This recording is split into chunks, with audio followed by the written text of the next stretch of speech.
Bryce, Jesse is appealing. Just from a basketball's perspective, what did you make of the incidents and all the drama that's unfolded since and the suspension, etc.?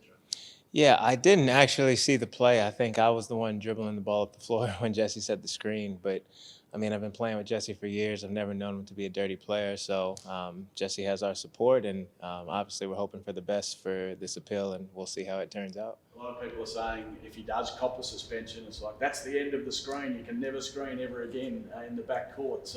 What are your thoughts? Is that a concern for you?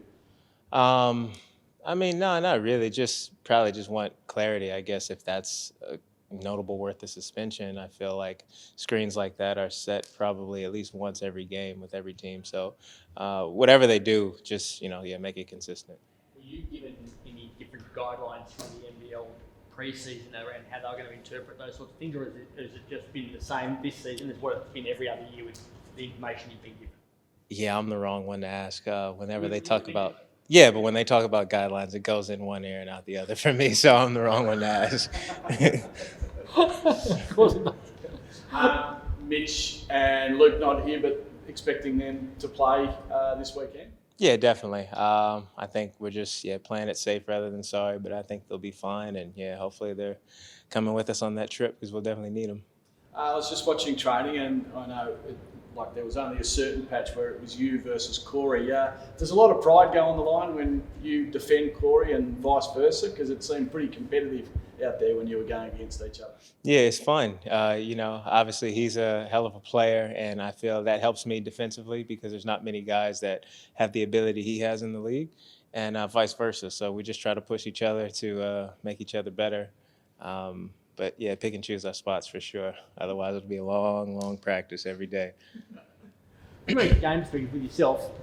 Watching you, I felt like you were held for nearly every single play that you went in the ball. Would you like a bit more protection at the moment from the constant scragging that's going on with you?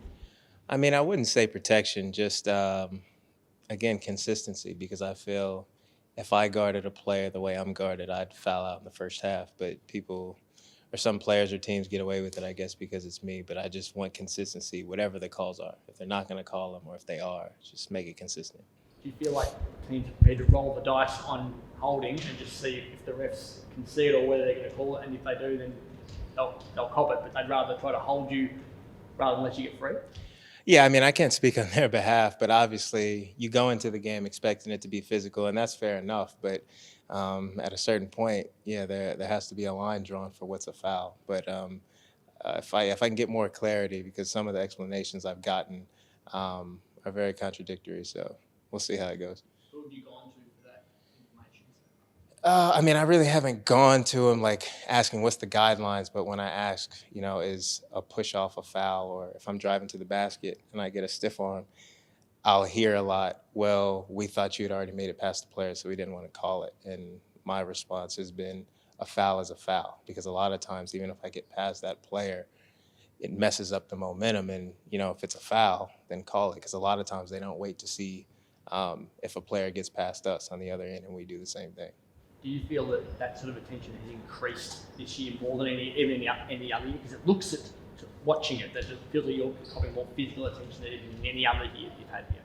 I would say the physicality is probably the same, just the way it's being called is a lot different, or not being called, I should say. But the physicality is the same, but yeah, they're just letting a lot more go, I guess. Do you feel like a bit of a marked man, or have you always felt like a bit of a marked man? I've always felt like that.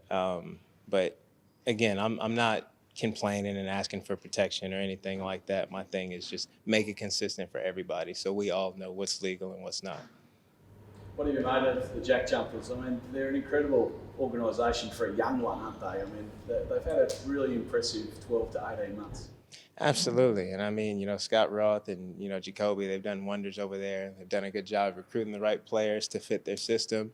And it seems like they're picking up where they left off. They got a couple big wins, I think, on the road as well so far to start the season. So we're not going in there looking past them at all. It's a team we got to respect. And obviously they're going to try to protect home floor. So we got to try to bounce back, because we didn't do that at RSC, last week.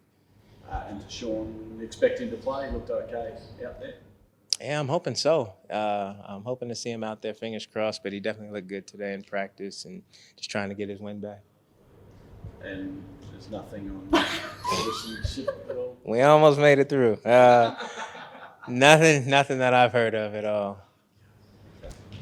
Can you just call your own presser when it does happen? So I got you. I'll be the first to tell everybody. Yeah. Bryce, you've had a full week to sort of move on from the Melbourne game on Friday, heading to Tasmania. What's the focus been through training it this week, and what are you really trying to get out of this week to take into the clash with the Jack Jumpers on Saturday? Just getting back to our consistency and the intensity we play with on the defensive end. And then I would say probably all 4 games to start this season, we started off sluggish the first 3 or 4 minutes. So if we can have a better start, we put ourselves in a better position rather than having to play catch up all the time and having to rely so heavily on our defense because we were sloppy to start the game.